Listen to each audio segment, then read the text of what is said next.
Hello, this is Randy Sutton, founder of the Wounded Blue.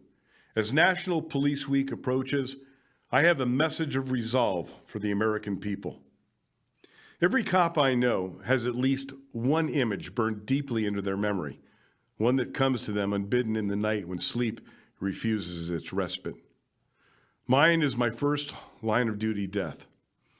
The moment I saw my friend, my comrade, laying on the dirty floor, I think I knew that he was dead, yet my mind refused to accept what the sightless eyes staring up at me meant. I dropped down and ripped open his uniform shirt and began chest compressions, praying that my training would dispel the reality of death. Even as my lips touched his and I felt their coldness, I desperately tried to breathe the life back into him. I refused to accept the reality of his death. I continued alternating breaths and compressions, silently praying that life would return. It wasn't until strong uniformed arms tore me away that I was forced to accept the harsh truth.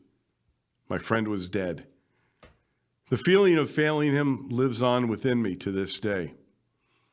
I wish I could say I was alone in this experience, but last year, 137 law enforcement officers gave their lives in the line of duty. Thousands of their friends and comrades lived the nightmare of their loss. While each of these officers came from completely different racial, ethnic, and social backgrounds, it wasn't their differences that matter. It was what they all shared. Their deep commitment to serve their communities behind the badge of an American peace officer. Well, this is a message to America from those who serve and protect. We will never stand down. We will never surrender our values of duty, honor, and service. The last few years have seen the most difficult challenges to face the American law enforcement community in recent history. The war on cops is very real. It's not just a war of physical violence, although the attacks on our police have seen more than 60,000 officers physically assaulted each year for the last several years. It's a war for the very soul of American policing. It's a war meant to divide us as a nation and to paint all of those who serve with the brush of racism, excessive force, misconduct, and abuse of power. And it is a war that this nation must never lose, for the results would be devastating to the country that we love. Now, make no mistake, there are powerful forces at work. For to destroy policing as we know it is to destroy the very fabric of a nation built upon the most noble document in modern history, the Constitution of the United States of America. I stand on this promise. The American law enforcement community will never abandon you or the mission we have solemnly sworn to embrace, to protect and defend the people of this nation with no thought to their race, their religion, their politics, or their social standards, even at the risk of their own lives and physical or emotional safety. The proof of this commitment will be demonstrated for all to see during National Police Week, beginning May 12th. A monument stands as a silent sentinel along a tree-lined pathway deep in the metropolis of Washington, D.C. Driving by, you might not even notice it. It's rather unobtrusive. Dark granite walls facing each other, divided by walkways, and covered by a lush canopy of beautiful green leaves during the spring, when the hundreds of names representing fallen heroes who have given their lives for their communities the previous year will soon be unveiled. This is the National Law Enforcement Memorial, and carved on its face are the names of every law enforcement officer in the history of our nation who died in the line of duty.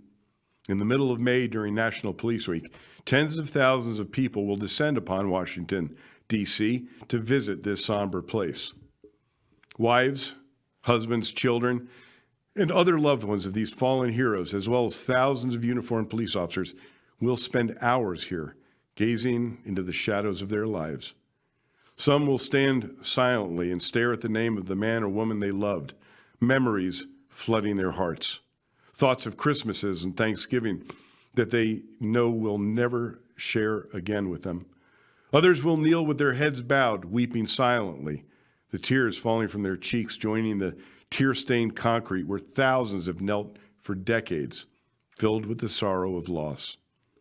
It's not uncommon to see a silent, solitary officer standing at attention in full dress uniform, staring at the name of their fallen partner. They raise their hand in slow salute, cheeks glistening from tears. They seem lost in their memories, and as they lower their salute and move forward to gingerly touch the name of their partner with their fingertips in silent goodbye, it's hard to tear your eyes away.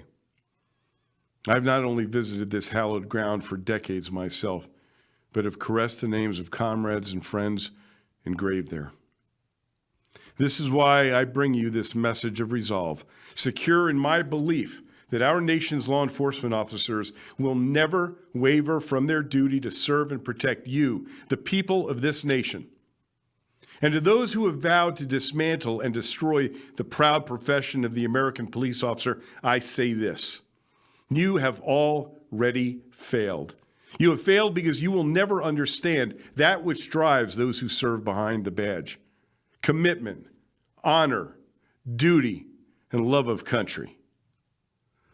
May God bless you. May God bless those who serve. And may God bless America. This is Randy Sutton.